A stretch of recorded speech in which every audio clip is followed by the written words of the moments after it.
Welcome to Bite at a Time Books, where we read you your favorite classics one bite at a time. My name is Bree Carlile, and I love to read, and wanted to share my passion with listeners like you. Be sure to follow the show on your favorite podcast platform so you get all the new episodes.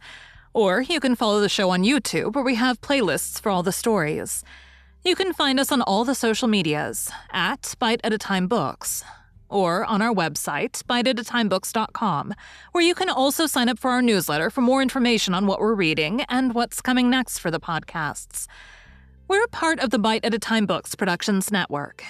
If you'd also like to hear what inspired your favorite classic author to write their novels, and what was going on in the world at the time, check out the Bite at a Time Books Behind the Story podcast, Tuesdays, wherever you listen to podcasts. Today we'll be concluding The Hound of the Baskervilles by Arthur Conan Doyle. Chapter 15. Bite 2. It was very essential for Stapleton to get some article of Sir Henry's attire, so that in case he was driven to use the dog, he might always have the means of setting him upon his track. With characteristic promptness and audacity, he set about this at once, and we cannot doubt that the boots or chambermaid of the hotel was well bribed to help him in his design. By chance, however, the first boot which was procured for him was a new one, and therefore useless for his purpose. He then had it returned and obtained another, a most instructive incident, since it proved conclusively to my mind that we were dealing with a real hound, as no other supposition could explain this anxiety to obtain an old boot and this indifference to a new one. The more outre and grotesque an incident is, the more carefully it deserves to be examined, and the very point which appears to complicate a case is, when duly considered and scientifically handled, the one which is most likely to elucidate it. Then we had the visit from our friends next morning, shadowed always by Stapleton in the cab. From his knowledge of our rooms, and of my appearance, as well as from his general conduct, I'm inclined to think that Stapleton's career of crime has been by no means limited to this single Baskerville affair. It is suggestive that during the last 3 years, there have been 4 considerable burglaries in the West Country, for none of which was any criminal ever arrested. The last of these, at Folkestone Court in May, was remarkable for the cold-blooded pistoling of the page, who surprised the masked and solitary burglar. I cannot doubt that Stapleton recruited his waning resources in this fashion, and that for years he has been a desperate and dangerous man. We had an example of his readiness of resource that morning when he got away from us so successfully, and also of his audacity in sending back my own name to me through the cabman. From that moment, he understood that I had taken over the case, in London, and that therefore there was no chance for him there. He returned to Dartmoor and awaited the arrival of the baronet. "One moment," said I. "You have, no doubt, described the sequence of events correctly. But there's one point which you've left unexplained. What became of the Hound when its master was in London?" "I have given some attention to this matter, and it is undoubtedly of importance. There can be no question that Stapleton had a confidant, though it is unlikely that he ever placed himself in his power by sharing all his plans with him. There was an old manservant at Merripit House whose name was Anthony. His connection with the Stapletons can be traced for several years, as far back as the schoolmastering days, so that he must have been aware that his master and mistress were really husband and wife. This man has disappeared and has escaped from the country. It is suggested that Anthony is not a common name in England, while Antonio is so in all Spanish or Spanish-American countries. The man, like Mrs. Stapleton herself, spoke good English, but with a curious lisping accent. I have myself seen this old man cross the Grimpen Mire by the path which Stapleton had marked out. It is very probable, therefore, that in the absence of his master, it was he who cared for the hound, though he may never have known the purpose for which the beast was used. The Stapletons then went down to Devonshire, whither they were soon followed by Sir Henry and you. One word now as to how I stood myself at that time. It may possibly recur to your memory that when I examined the paper upon which the printed words were fastened, I made a close inspection of the watermark. In doing so, I held it within a few inches of my eyes, and was conscious of a faint smell of the scent known as white jessamine. There are 75 perfumes, which it is very necessary that a criminal expert should be able to distinguish from each other, and cases have more than once, within my own experience, depended upon their prompt recognition.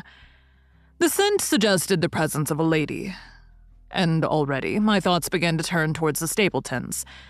Thus, I had made certain of the Hound, and had guessed at the criminal before ever we went to the West Country. It was my game to watch Stapleton. It was evident, however, that I could not do this if I were with you, since he would be keenly on his guard. I deceived everybody, therefore, yourself included, and I came down secretly when I was supposed to be in London. My hardships were not so great as you imagined, though such trifling details must never interfere with the investigation of a case. I stayed for the most part at Coombe Tracy, and only used the hut upon the moor when it was necessary to be near the scene of action. Cartwright had come down with me, and in his disguise as a country boy, he was of great assistance to me. I was dependent upon him for food and clean linen. When I was watching Stapleton, Cartwright was frequently watching you, so that I was able to keep my hand upon all the strings. I've already told you that your reports reached me rapidly, being forwarded instantly from Baker Street to Coombe Tracy. They were of great service to me, and especially that one incidentally truthful piece of biography of Stapleton's. I was able to establish the identity of the man and the woman and knew at last exactly how I stood. The case had been considerably complicated through the incident of the escaped convict and the relations between him and the Barrymores. This also you cleared up in a very effective way, though I'd already come to the same conclusions from my own observations. By the time that you discovered me upon the moor, I had a complete knowledge of the whole business, but I had not a case which could go to a jury. Even Stapleton's attempt upon Sir Henry that night, which ended in the death of the unfortunate convict, did not help us much in proving murder against our man. There seemed to be no alternative but to catch him red-handed, and to do so, we had to use Sir Henry alone, and apparently unprotected, as bait. We did so, and at the cost of a severe shock to our client, we succeeded in completing our case and driving Stapleton to his destruction. That Sir Henry should have been exposed to this is, I must confess, a reproach to my management of the case, but we had no means of foreseeing the terrible and paralyzing spectacle which the beast presented, nor could we predict the fog, which enabled him to burst upon us at such short notice. We succeeded in our object at a cost which both a specialist and Dr. Mortimer assure me will be a temporary one. A long journey may enable our friend to recover not only from his shattered nerves, but also from his wounded feelings. His love for the lady was deep and sincere, and to him, the saddest part of all this black business was that he should have been deceived by her. It only remains to indicate the part which she had played throughout.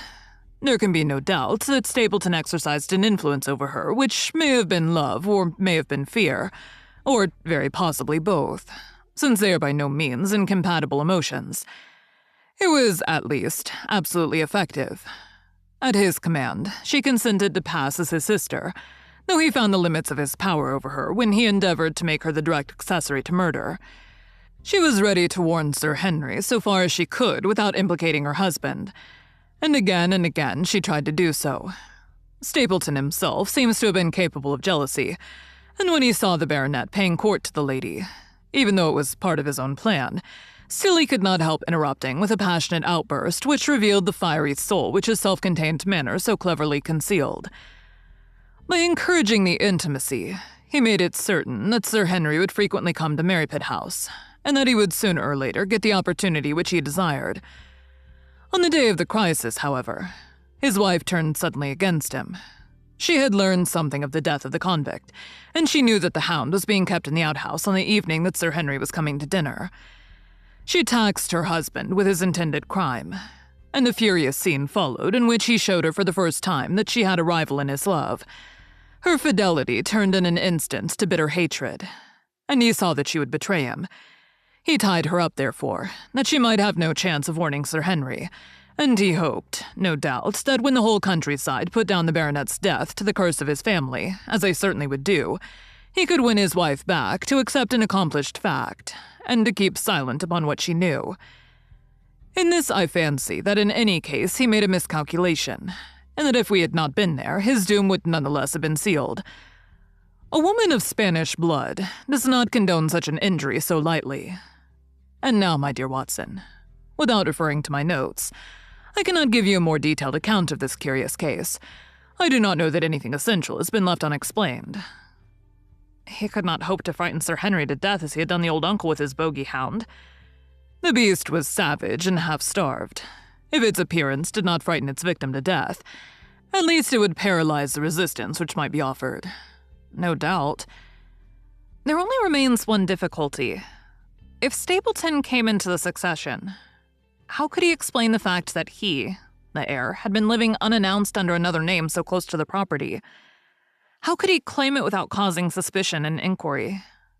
It is a formidable difficulty, and I fear that you ask too much when you expect me to solve it. The past and the present are within the field of my inquiry, but what a man may do in the future is a hard question to answer. Mrs. Stapleton has heard her husband discuss the problem on several occasions. There were 3 possible courses. He might claim the property from South America, establish his identity before the British authorities there, and so obtain the fortune without ever coming to England at all. Or he might adopt an elaborate disguise during the short time that he needed to be in London. Or, again, he might furnish an accomplice with the proofs and papers, putting him in as heir and retaining a claim upon some proportion of his income. We cannot doubt from what we know of him that he would have found some way out of the difficulty. And now, my dear Watson, we have had some weeks of severe work, and for one evening, I think, we may turn our thoughts into more pleasant channels. I have a box for lay Huguenots. Have you heard the day risques? Might I trouble you then to be ready in half an hour, and we can stop at Marcini's for a little dinner on the way. The end. Thank you for joining Bite at a Time Books today, while we read a bite of one of your favorite classics. Again, my name is Bree Carlile, and I hope you join us tomorrow for the first bite of White Fang. If you enjoyed our show, be sure to follow us so you get all the new episodes. We would also love for you to drop us a rating on your favorite podcast platform. You can catch us on all the social medias at Bite at a Time Books, or check out our website, biteatatimebooks.com, where you can sign up for our newsletter. Our show is part of the Bite at a Time Books Productions Network. If you would also like to hear about the authors who write the books we read on the show, check out the Bite at a Time Books Behind the Story podcast, wherever you listen to podcasts, or on biteatatimebooksbehindthestory.com.